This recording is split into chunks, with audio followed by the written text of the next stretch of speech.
Welcome to this explainer. We're jumping right in today because we are unpacking one of the most fascinating shifts in human history. You see, for over a century, the global balance of power was actually surprisingly simple.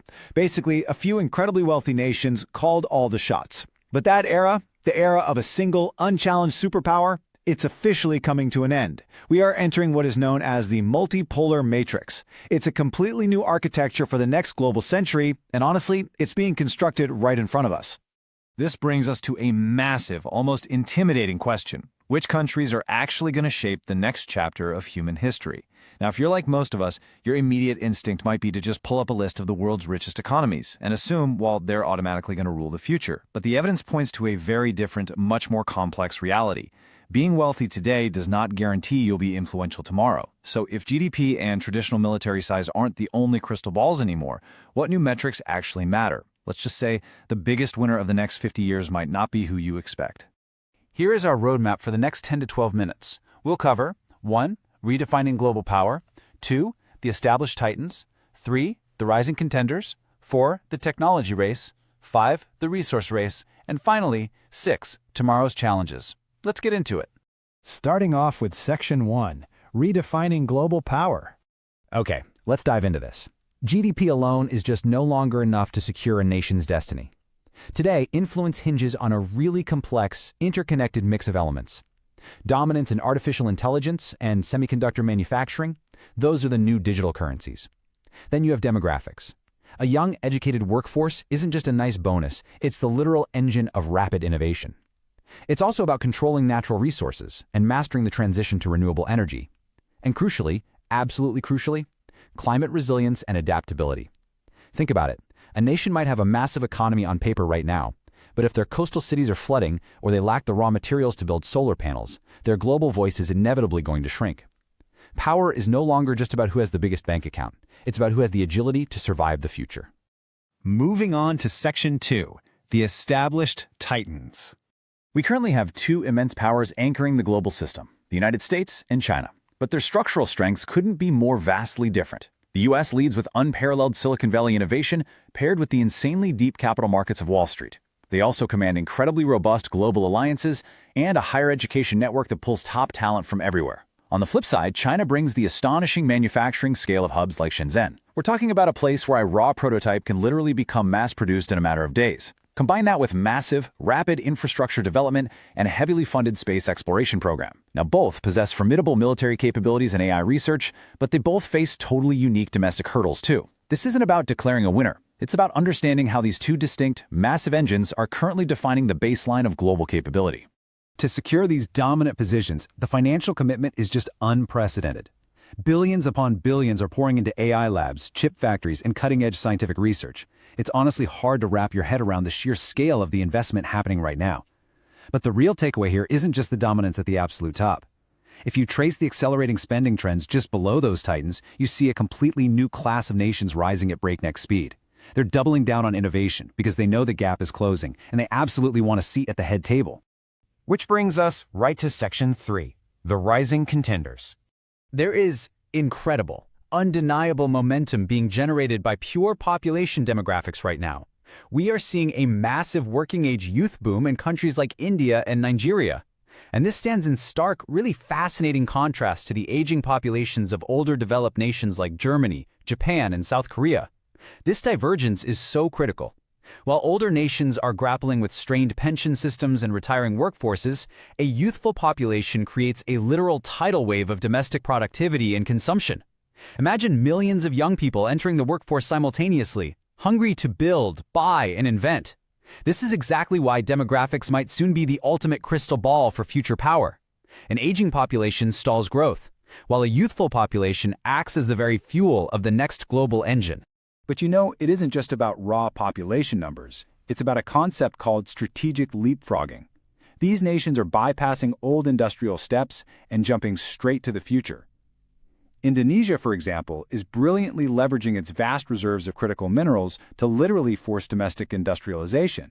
They aren't just exporting raw materials anymore. They are demanding that the factories be built on their own shores. Meanwhile, Saudi Arabia and the UAE are using their immense sovereign wealth to make aggressive, well-funded pivots toward a post-oil, renewable tech future. And Vietnam? They are capitalizing on shifting global supply chains to ignite a massive manufacturing boom of their own. These nations are using their unique geographical and economic advantages to vault forward. But remember, all of this physical momentum gets supercharged when artificial intelligence enters the equation. And that takes us to Section 4, the technology race.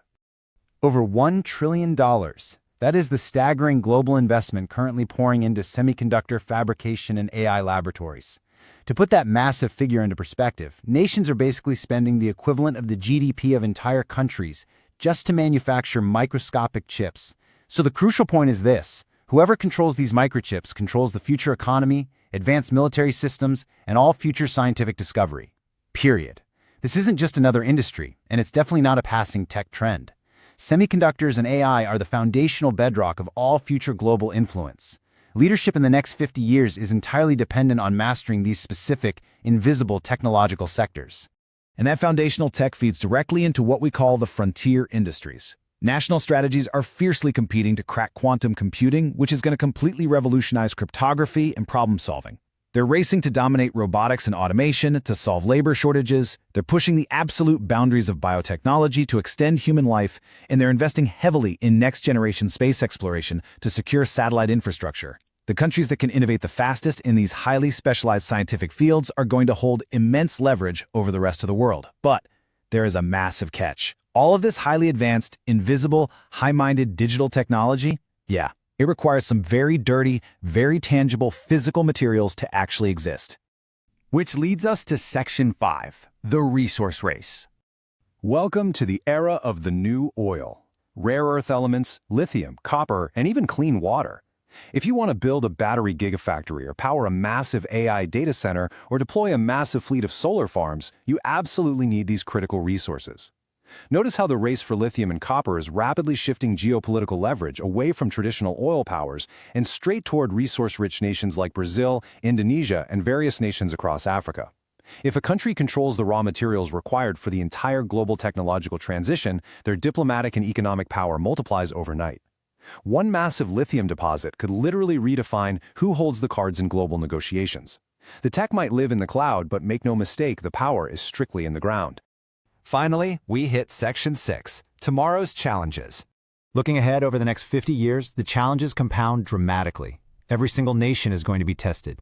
We're facing severe climate shifts that will directly impact global food and water security.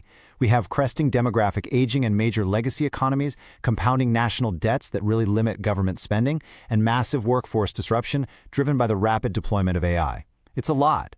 Long-term success for any of the nations we've discussed today isn't about somehow dodging these inevitable crises. That's simply impossible. True success is going to be defined by demonstrating extreme resilience and adaptability.